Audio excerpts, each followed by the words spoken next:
This book is one such project, a set of loose ends explored over 3 years and 50-plus issues of the Be Slightly Evil newsletter, which I published between 2010 and 2013. The list grew from nothing to over 2,200 subscribers today. I wish I could continue writing it, but the time has come to wrap up this long journey, put a bow on it, and seek out new adventures. To pull all the material together, I wrote one final ambitious essay specially for this book, Inside the Tempo, a rather demanding 5,000-plus word piece that pulls together much of the material covered in the last 3 years into one capstone idea to help you navigate the treacherous world of adversarial decision-making. I originally intended to publish this piece as the final issue, but a newsletter called Be Slightly Evil wouldn't live up to its name if it didn't pull at least one slightly evil move on its readers.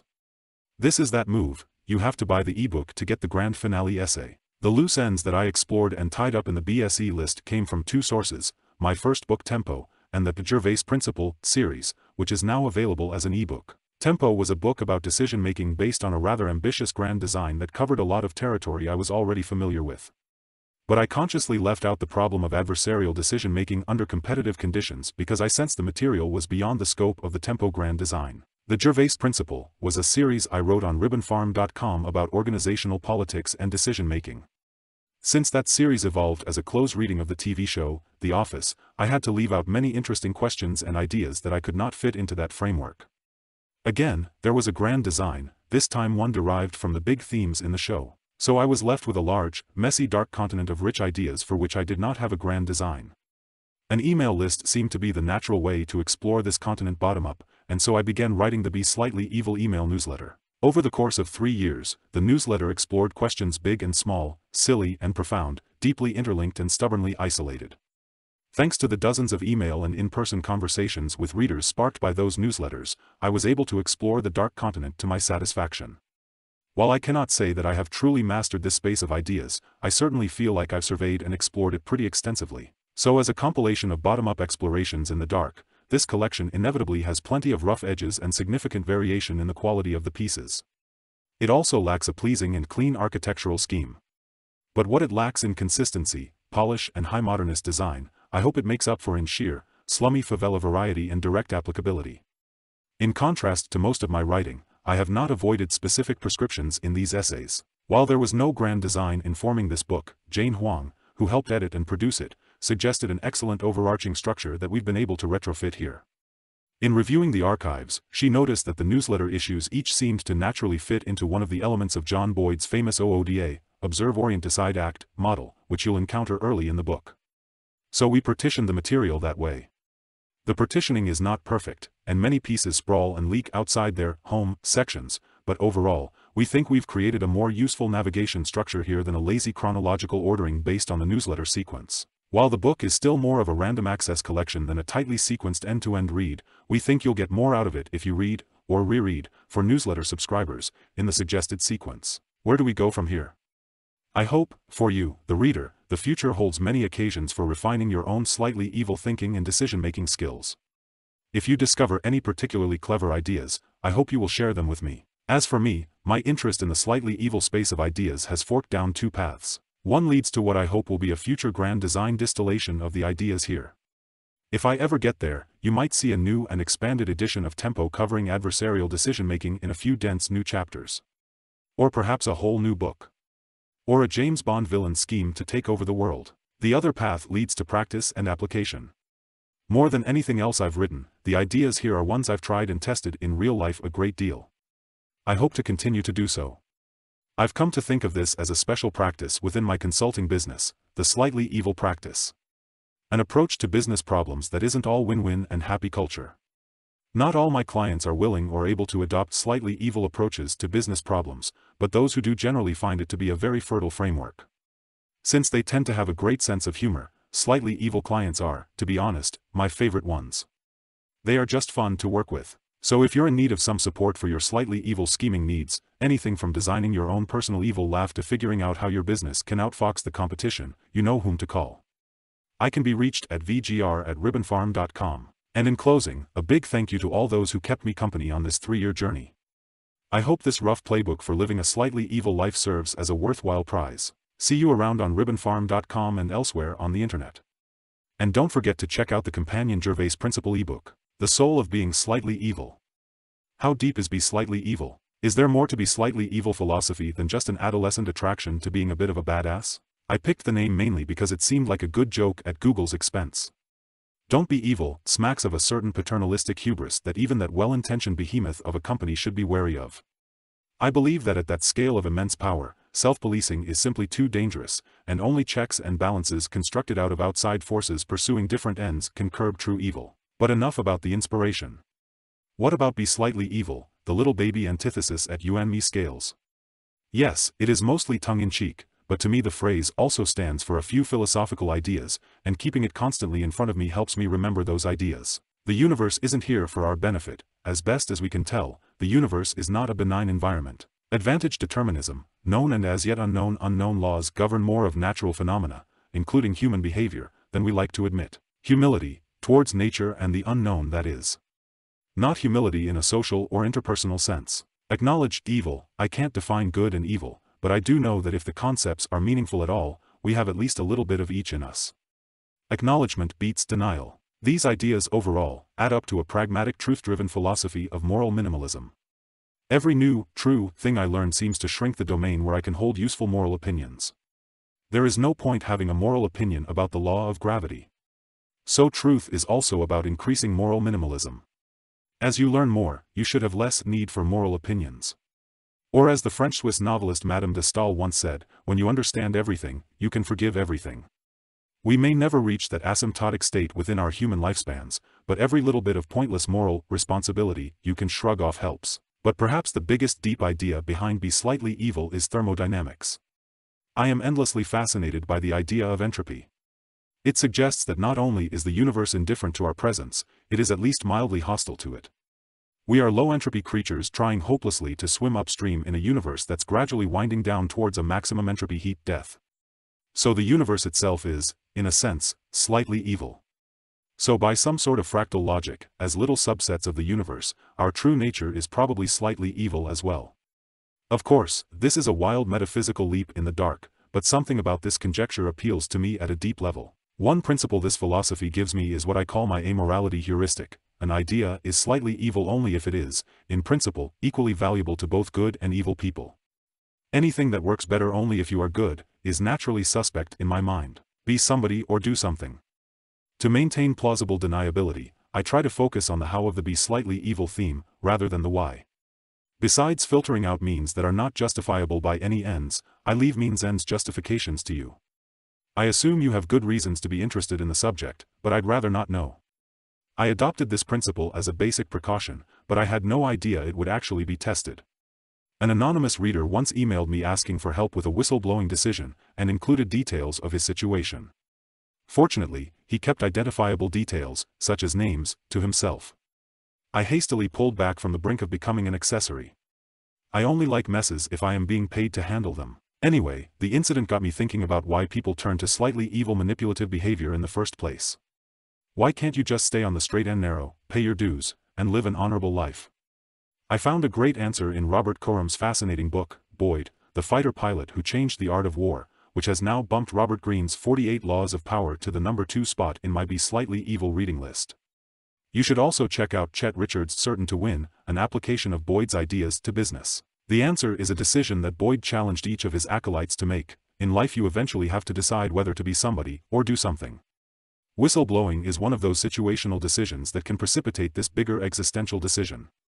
But everybody eventually comes to their own personal be somebody/do something fork in the road. I hit mine in the summer of 2000. Ask yourself what you want your life to have been like when you are on your deathbed. If you instinctively envision yourself in the future, at the peak of your life, you are a be somebody person.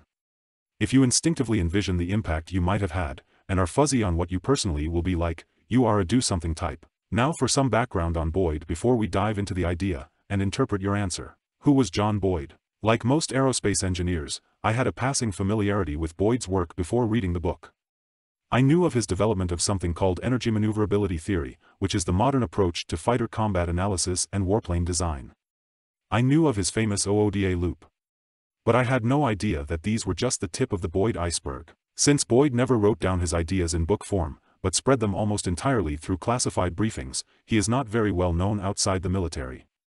But in terms of both depth and impact, his ideas were arguably more profound than those of better-known military thinkers such as Clausewitz, Schelling, and Mahan. Coram claims that Boyd should probably be considered the greatest military thinker since Sun Tzu, and once you understand the Boyd story and the magnitude of what he achieved, you realize this is not an overstatement. Boyd was a virtuoso practitioner, the best fighter pilot of his generation, an incredibly creative idea guy, and an incisive philosopher to boot. Few people manage to be even two of those things, let alone all three. Boyd was a modern military Da Vinci. But perhaps the most fascinating thing about him is that he did not just change the way wars are fought. He actually used his ideas to win battles inside the military, running rings around the Pentagon bureaucracy, and building a cadre of acolytes who went on to transform every corner of the American military. Though his ideas helped win several actual wars, the greatest victories they helped script were won inside the military establishment itself. In fact, Boyd's story reads like a real-life version of Yes Minister and Yes Prime Minister, which we've talked about before. Except that Boyd, unlike Jim Hacker, took on the bureaucracy and won. The story has its humorous moments, but it is ultimately a sobering story. The victory came at a huge personal cost to him and his fellow reformers. I'll probably mine Boyd's work for more ideas in the future, but let's start with the be somebody or do something life decision. The right answer. If you converged on a be somebody answer like CEO, tenured professor, or simply rich and famous, you are in for some hard introspection, because Boyd had a definite right answer in mind: do something. Here's a curious paradox. The more you insist on sticking to a straight and narrow path defined by your own evolving principles, rather than the expedient one defined by current situation, the more you'll have to twist and turn in the real world. The straight path in your head turns into spaghetti in the real world. On the other hand, the more your path through the real world seems like a straight road, defined by something like a standard career script, the more you'll have to twist and turn philosophically to justify your life to yourself. Every step that a true golden boy careerist takes is marred by deep philosophical compromises. You sell your soul one career move at a time. If you are driven by your own principles, you'll generally search desperately for a calling, and when you find one, it will consume your life. You'll be driven to actually produce, create, or destroy. You'll want to do something that brings the world more into conformity with your own principles. As Shaw said, the reasonable man adapts himself to the conditions that surround him. The unreasonable man adapts surrounding conditions to himself. All progress depends on the unreasonable man. Uncompromising private principles that you do not seek to justify to others are necessary but not sufficient. To actually keep moving forward, you'll find that you need to twist and turn. Your terrain is the tortuous maze of truth avoidance paths worn out by the be somebody types and paved by the medal-awarding priests. Your mission is to tackle head-on the truths that they work hard to avoid. Your own twists and turns are about avoiding or outmaneuvering those who want to deny truths and defend obvious falsehoods. At some level, the be somebody types dimly realize that their apparently straight career paths are actually the philosophically convoluted truth-avoiding ones. That's why the moves made by slightly evil types seem like shortcuts to them. They don't get how somebody can get someplace meaningful faster, without being on what seems to them to be the straight-line path, and without awards to measure progress. Because ultimately the straight and narrow path defined by your own principles, grounded in truth-seeking, despite its apparent twists and turns in the real world, is the faster road to meaningful destinations. Legacies of being versus legacies of doing. If you are reasonable and decide to simply be somebody, you can achieve your be somebody objective and wrap up your very successful life, having offended nobody and with nobody caring that you actually lived. Display your certificates, medals, and trophies proudly, and retire happy. Try not to think too much about the fact that you'll be forgotten the week after you die, your certificates, medals and trophies mothballed in boxes in attics, to be eventually gotten rid of by an indifferent great-grandchild. If you are unreasonable, even if you actually manage to find a calling and do something that you will be remembered for, chances are high you'll die destitute and unrecognized, after a lifetime of maneuvering, fighting, and making implacable enemies and loyal to the death friends at every turn. Instead of medals that nobody cares about, you'll collect the detritus of failed and successful battles. And interestingly, people will scramble anxiously to preserve and pore over your unfinished junk. Boyd died in near poverty, depressed and anxious about his legacy. He spent his last years battling cancer and worrying about all his papers. He died a nobody by some reckonings. But he died having done something. When he died in 1997, his acolytes scrambled to make sure his work was preserved. Boyd's papers are now preserved at the Marine Corps Research Center at Quantico. He never rose above colonel, but he will be remembered, and his briefings pored over, long after the medals of the generals of his time are auctioned off by their descendants on the Antiques Roadshow. Double talk and chaos making. Here's a philosophical challenge for you. you've got a 2 by 2 matrix, with evil to good on the x-axis and pessimism to optimism on the y-axis. Try and think of people to pigeonhole in each of the 4 quadrants. Now what about each group leaps out at you? Are any of the quadrants empty? If you had to label each with an archetype, what would you call it? Try and think of the most famous person you can for your labels, because our mental models of famous people are caricatures that work well for this sort of thing. Alternately, you can try labels based on motifs or metaphors of some sort. With every 2 by 2 view of the world, the challenge is of course to see if you can break the dichotomies involved, at least locally for your own situation, even if you cannot invent a philosophy that entirely transcends the 2 by 2 perspective. This is much harder than it might seem. I am always amused by clumsy thinkers who latch onto a subtle idea like dichotomy breaking and assume that breaking an age-old one like good/evil or optimist/pessimist just requires an airy dismissal and some trite substitution. If it were that easy, we should all be much happier. Let me see if I can offer some food for thought around this unnamed, unlabeled 2 by 2, and break the dichotomies locally to prize slightly evil thinking out of its obvious location just southwest of the origin. Surveying the 4 quadrants. Historically, optimistic evil has been associated with grand social engineering projects.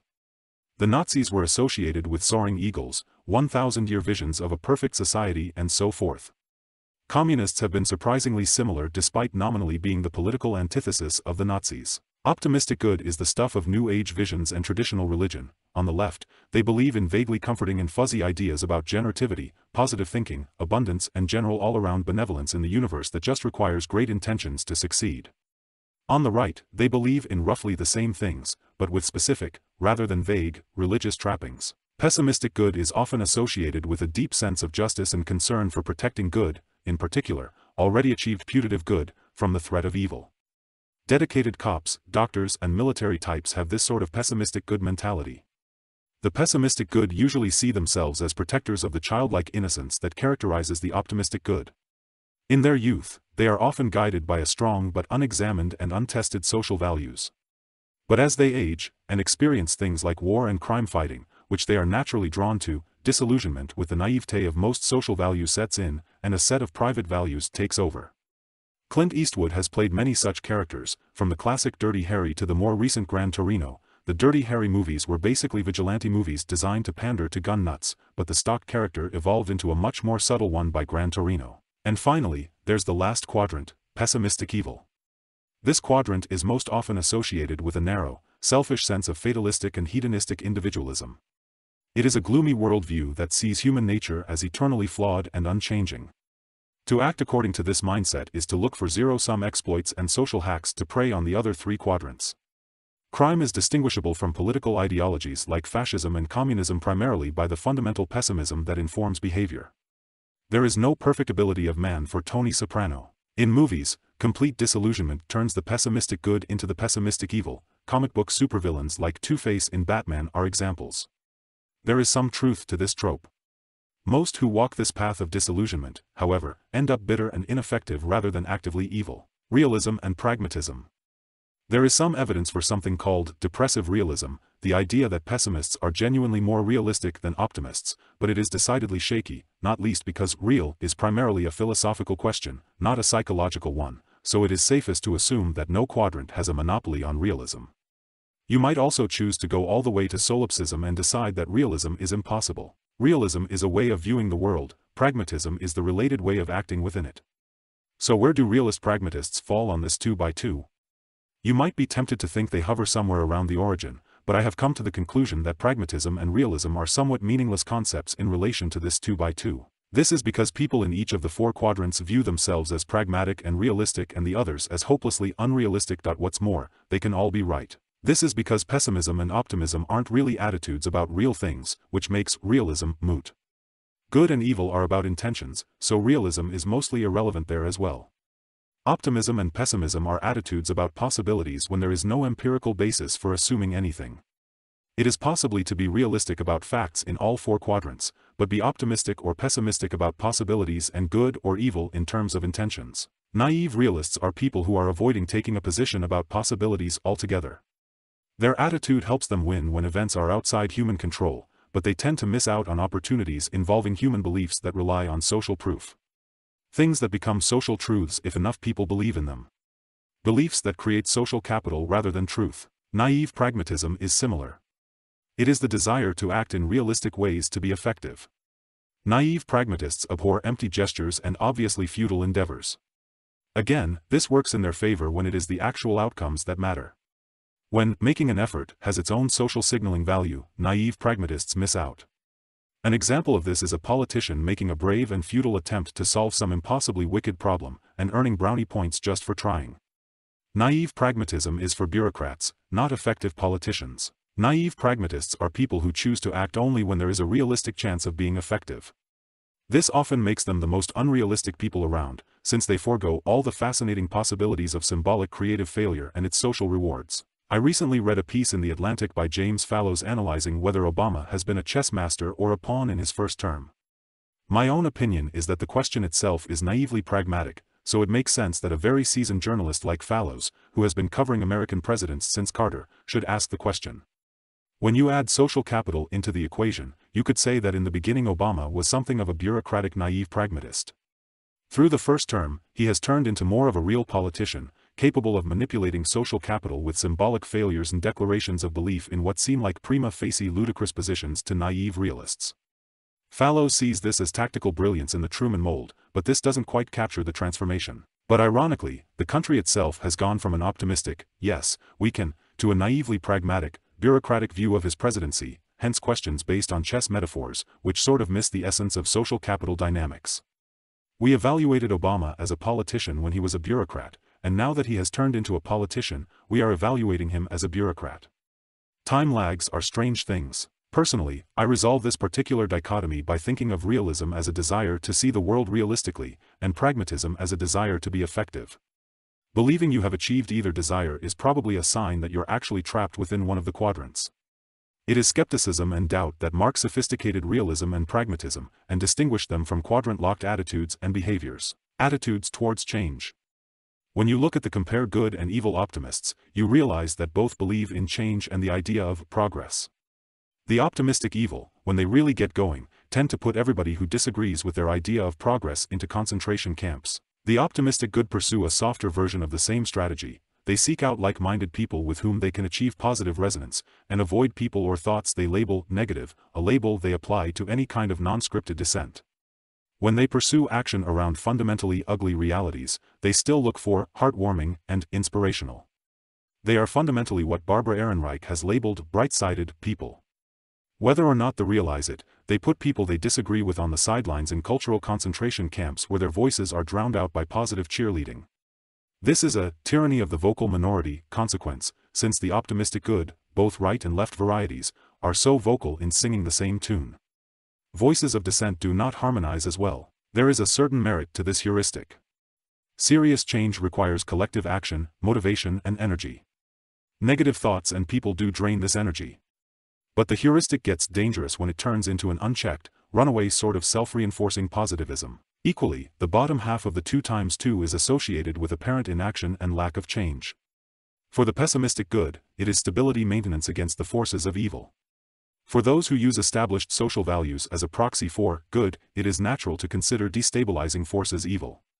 Again, you can find distinct left and right varieties. For the pessimistic evil, ideas like balance of power and eternal patterns of exploitation have a natural appeal. The aesthetic of acting without actually changing anything appeals to both classes. In a way, they too act in ways that make stability and changelessness self-fulfilling prophecies. They are less likely to recognize this compared to self-declared progressives who instinctively understand the dynamics of self-fulfilling prophecies. Given these divergent attitudes towards change, it is no wonder that pessimists view optimists as ignoring the darker consequences of change, and optimists view pessimists as purely inertial forces, being slightly evil. I sometimes think I should have named this philosophy Do Slightly Evil. Because slightly evil is to my mind, a do-something philosophy rather than a be-somebody philosophy. But oh well, the name is locked in, and the Google joke is too good to give up. On the optimism/pessimism axis, slightly evil is an agnostic philosophy, but unlike naive realism/pragmatism, it is not an inactive one when social proof and signaling through empty and futile gestures are in the picture. It recognizes the value of social capital movements around obvious falsehoods and ineffective behaviors. There is a certain inevitable level of double talk involved here, in that stated intentions and beliefs will not match the ones actually held. But double talk is at least better than doublethink. On the good/evil axis, slightly evil drives towards action whether or not the consequences are clearly good or evil upfront, and starts with the assumption that simply acting for the sake of acting, otherwise known as creative destruction, and choosing churn over stability, is central to life. This is not good because it does not equal a belief in change as progress. But it is also not evil because it is not a belief in value-driven stability. Action for the slightly evil favors chaos creation. But this is only a partial, local override of the powerful dichotomies we are talking about. You can see how hard it is to actually get beyond these age-old divisions. The best I've been able to do to justify slightly evil is to label it as double-talking chaos creation. No free lunch instincts. When you have a philosophy called be slightly evil, people are inevitably going to connect the dots to things like the pickup artist, PUA, movement, neuro-linguistic programming, NLP, and all those clever ideas and techniques being constantly invented and refined by internet marketers and big names on the speaker circuit. I've had several conversations about these sorts of things with people who are convinced that I should talk or write about them and also apply them to my own business. They think I should be making a lot more money than I do. I totally agree, I just have problems with their suggested route to that outcome. So I've been spending some time examining my own unease with this whole body of thinking. Why am I at ease with conversational jiu-jitsu, organizational politicking and sociopathic philosophical attitudes, but reluctant to embrace things in this bucket of practices that I'll call subconscious brain hacking of other humans? Is it just a kind of moral squeamishness? Hypocrisy? Some misplaced sense of honor and fair play? Rationalization of lack of actual skill in these skill-intensive domains? Because these ideas are certainly effective. Without a doubt, there are valuable skills here that can be learned and applied. If you are interested in cutting-edge thinking in this department, you might want to try the work of people like Ryan Holiday, advisor to people like Tim Ferriss and Tucker Max. Hidden costs. In situations like this, where my instincts tell me to stay away from something even if I cannot figure out why, I always find out later that there are hidden costs that I did not understand consciously, but my gut was reacting to. I call these my no free lunch instincts. These instincts are driven by a common belief among people with a certain sort of scientific sensibility, that all true knowledge is expressible in the form of constraints or conservation principles. So if someone tells me that there is a free lunch somewhere, I make the default assumption that someone, or something, somewhere is paying/will pay costs corresponding to my gains. And until I am sure that someone isn't me, or someone/something I care about, I am not ready to use that partial knowledge, even if it is true. Even if I am taken advantage of in the meantime. So to your list of subconscious brain hacking acronyms, PUA, NLP, SEO, you can add another one, NFL. No free lunch. If you cannot figure out who is paying for the lunch, you might want to reconsider eating it, or in a more pessimistic form, if you don't know who the sucker is, it is probably you. In the case of subconscious brain hacking skills, the costs are fairly obvious, once you think them through. Consider an example. Let's say you learn a few clever techniques to close sales. You know the sort of thing I mean, using words that have subliminal persuasive effects, specific gestures or facial expressions, priming, cues unrelated to the sale like sexual imagery, things like that. Things that hack the overt intentions of whoever you are interacting with, and bring unrelated desires into play. You're dangerously close to playing with the psychological equivalent of roofies. Let's say you've been making sales based on non-hacking communication before, with a success rate of 1% of cold calls leading to sales. Suddenly, your effectiveness explodes. You are now closing 10% of all sales. A 10x improvement. The costs are obvious. By hacking the other person's brain this way, you've put the valuable intelligence informing their intentions and decisions out of play. Or to put it more crudely, there's a good chance you sold sex to a monkey that wants sex, instead of, say, graphic design skills to a company that genuinely needs it. And lost a chance to make the world of business a slightly smarter place. I am, of course, caricaturing the value proposition here. Most practitioners insist that you can be ethical about such practices. That you can take on the burden of making sure you don't sell people what they don't need. In other words, you are trusting yourself to navigate conditions of moral hazard with seriously incomplete information. There is one situation where this assumption is completely justified: outright conflict.